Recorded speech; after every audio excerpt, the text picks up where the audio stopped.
Bro, is this kind of you've had one game with your new guys. What do you want to see tonight? After the first game in Boston, what'd you like? What did you dislike? I want to just continue to build off last game. I think our effort and our attention to detail was really high. You want to try to continue that going in tonight. Were you surprised there was no, I guess, adjustment period, it seemed, I guess? There was.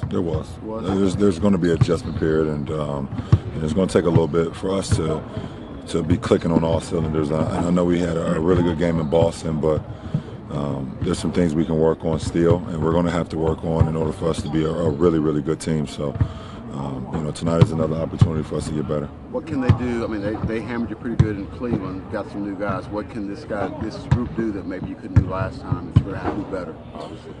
Well, we can't give up 150 points. It doesn't matter what guys you have and who you're competing against. You give up 150, you're not going to win many games. So, defensively, that's where it's going to start. How much of that, the last time you guys played, was the idea of a spirit problem, and how much do you think was a matchup problem? I don't know. I mean, it was a combination of a lot of things. It was a ball going in the hoop on our defensive end problem. That was more than anything. And obviously, when you're not getting stops and you're playing from behind the 8 ball the whole game, it's just tough to get back into that, and they was in such a good rhythm. The way you guys had to talk on defense because you have new guys, is that something you want to keep? It seems like that's what you've been looking for. Well, communication is always key in sports, no matter if you got new guys or guys that have been together for years. Communication is always key. The last few years, the game headed into the All-Star break. You guys didn't perform that well. Now it was always a marquee opponent against the national TV game. But do you think there's something to the challenge of staying mentally focused on the task at hand before you start looking ahead to the little break? No, I think with the All-Star being a little bit later this year, it doesn't even kind of feel like it. It doesn't even feel like the break is coming, even though we know.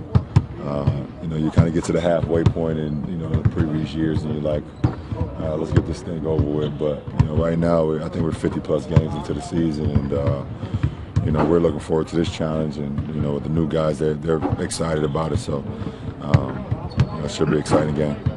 LeBron, this is the first year since 2010 that you're not on a big 3 team. How much different is that? How much different is it than the challenge for you, or how you play, or just the makeup of the team? When right now, especially with Kevin out, you're the one established superstar, and everyone else is kind of a role player. No, it doesn't change for me. My approach doesn't change. I still got to lead. I still got to go out and perform and do it in all facets of the game. So I have no problem with that. I love taking the light off my teammates, and all they have to worry about is going out and playing. So I don't mind that at all. How much do you enjoy getting to know new teammates' personalities, what they like, what they don't like, getting to know them as people? No, I think it's pretty cool, man. I think at the end of the day, we're here for one reason, and that's to compete for a championship. But at the end of the day, the game in between the game is always special as well. So, getting to know your teammates over the course of the season, the bus rides and the plane rides and the dinners that we have and things of that nature, that always helps. Does it take something about your team to bring in this many new faces this late in the year and get that mix to go? It takes a special locker room to be able to do that, and we have one. LeBron, we're broadcasting this game nationally in China. Chinese New Year's upon us. Is there any message you can say to your Chinese fans?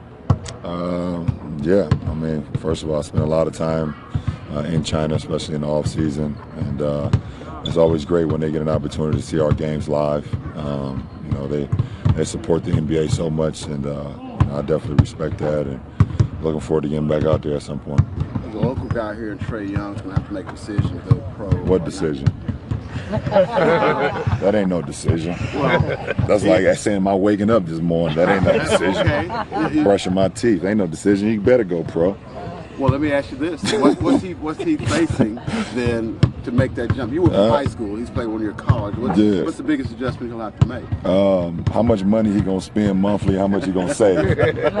That's the only adjustment he got to worry about. Last question, guys. So did you have to explain to Larry and Jordan and Rodney what house party is? They are too young, I think. No, they weren't when they came out, right?